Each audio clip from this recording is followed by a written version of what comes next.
Solan to अनराइवल टांग set के इस एपिसोड की स्टार्टिंग में हम देखते हैं कि वो यह वांग यूर की बॉडी को चेक करता है और मन में कहता है कि मैं पहले ही वांग यूर के जख्मों पे पट्टी कर चुका हूँ और तो अब तो इसका खून भी नहीं बह रहा है, लेकिन तब भी ऐसा क्यों दिख रहा है जैसे कि इसकी जो ब्रीथिंग है वो लगातार कमजोर होती जा रही हो। और फिर यह अपने लेफ्ट हैंड को देखता है और अपना चाकू बाहर निकाल लेता है और मन में कहता है कि ऐसा दिखता है कि अब मैं सिर्फ यही कर सकता हूँ। और इतना क्या कि ये अपने हाथ को काट लेता है और इसके हाथ में से जो खून निकलता है इसे ये वांग यूर को पिला देता है। और इसे पिलाते हुए ये मन में कहता है कि मैं उम्मीद करता हूँ कि मेरे ब्लड के अंदर जो सोल गोल्ड की पावर है वो वांग यूर की वाइटलिटी को अवेक कर सके। और यह जब अपने हाथ को देखता तो ये थोड़ा चौंक जाता है क्योंकि इसके हाथ पे जो जख्म था वो काफी तेजी से हील हो गया होता है, इसलिए एक बार और अपना हाथ काटता है और इसे खून पिलाता है। और ऐसा करते हुए काफी समय बीत जाता है और हम ग्राउंड पे युहाओ के खून को भी पड़े हुए देखते हैं और तो और इसका ड्रैगर भी जमीन पे ही पड़ा होता है। जिसके बाद हमें युहाओ का हाथ दिखाया जाता है जिसपे काफी ज्यादा जख्म हो रखे थे, मतलब कि युहाओ ने वांग यूर को ब्लड पिलाने के लिए अपने हाथ को काफी बार काटा है, जिस वजह से वांग यूर अब आराम से सांस ले पा रही होती है। और यह हाफते हुए मन में कहता है कि ये तो अच्छा हुआ,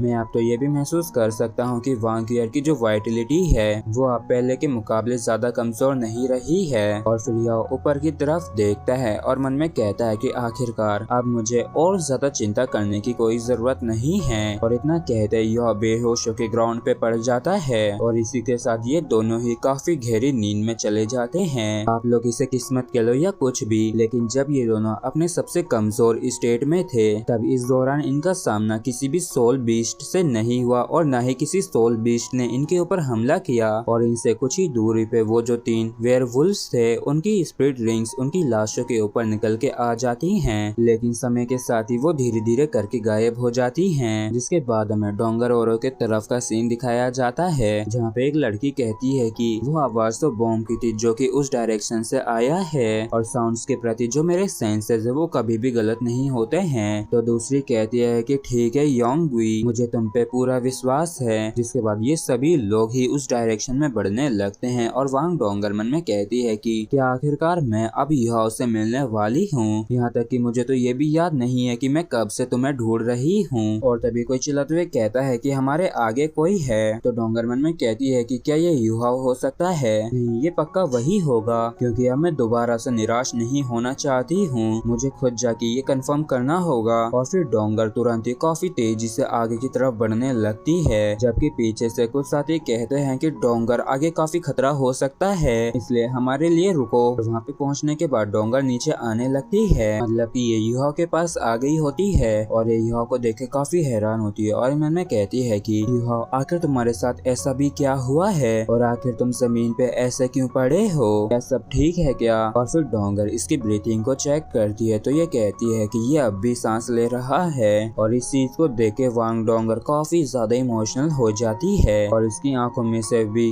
काफी ज्यादा आंसू बाहर निकलने लगते हैं। और ये मन में कहती है कि ये तो काफी अच्छा हुआ कि तुम अब भी जिंदा हो। और फिर ये युहाओ के गले लग के गॉड को शुक्रिया अदा करने लगती है। और फिर डोंगर उठ के युहाओ के आसपास देखते हुए मन में कहती है कि लेकिन आखिर ये क्यों बेहोश है और ये कहाँ इंजर्ड हुआ है। लेकिन तभी अचानक से इसकी नजर वांग यूर के ऊपर पड़ती है जो कि युहाओ के पैरों पे बेहोश पड़ी थी। और वांग यूर को युहाओ के साथ देख के इसके काफी ज्यादा तगड़े वाले होश उड़ जाते हैं। और ये मन में कहती है कि आखिर ये दोनों साथ में जमीन पे ऐसे क्यों पड़े हुए हैं और ऐसा भी यहाँ पे क्या हुआ था। और तभी यहाँ पे बाकी के साथी भी आ जाते हैं और वो कहते हैं कि डोंगर क्या हुआ और क्या ये वो युहाओ है। तो एक लड़की युहाओ को देखते हुए कहती है कि डीन ये अब भी जिंदा हैं, वैसे तो ये दोनों ही काफी इंजर्ड हैं लेकिन अब भी इनकी वाइटलिटी काफी स्टेबल है। तो काइमर भी राहत की सांस लेते हुए कहती है कि ये तो काफी अच्छी बात है और आखिरकार हमने इन्हें ढूंढ ही लिया। और फिर ये वांग डोंगर के पास जाके कहती है कि डोंगर अब तुम चिंता मत करो, अब सब ठीक है। और डोंगर ने अपने ऊपर काबू करने के लिए इसने अपने होंठों को दबा लिया होता है और काइमर भी काफी ज्यादा चौंक जाती हैं जब ये ग्राउंड पे ब्लड को देखती हैं और इन्हें भी समझ में नहीं आता है कि आखिर इन दोनों के साथ ऐसा भी क्या हुआ है। और फिर ये तुरंत ही ली जुआन, ली योंगहुई, मो जुआन इन तीनों को ही इन दोनों का ध्यान रखने का ऑर्डर देती हैं। और फिर ये डोंगर से कहती हैं कि ऐसा दिखता है कि जैसे कि ये काफी टफ फाइट से गुजरे हैं और जहाँ तक है इस दौरान वांग की ईयर इंजर्ड हो गई होगी तो याओ ने उसकी मरहम पट्टी की होगी। डोंगर तुम ज्यादा मत सोचो। तो डोंगर नॉर्मली कहती है कि मैं ज्यादा नहीं सोच रही हूँ, मुझे अपने युवा पे पूरा विश्वास है कि ये उस तरीके का पर्सन नहीं है। और डोंगर की आंखों को देख के काइमर मन में कहती है कि इसकी आंखें कितनी ब्राइट हैं। और फिर ये डोंगर के सिर को सहलाते हुए कहती है कि तुम एक काफी अच्छी बच्ची हो। वाकई में यह काफी खुशनसीब है जो उसके पास तुम्हारी जैसी गर्लफ्रेंड है। और फिर वांग डोंगर यह की तरफ देख के स्माइल करते हुए कहती है कि मुझे इस पे पूरा विश्वास है। और इसी के साथ फ्रेंड्स एपिसोड भी हमारा यहीं पे खत्म होता है। अगर आप लोगों को वीडियो अच्छा लगा हो तो प्लीज चैनल को सब्सक्राइब और वीडियो को लाइक करना बिल्कुल भी ना भूलें। Thank you.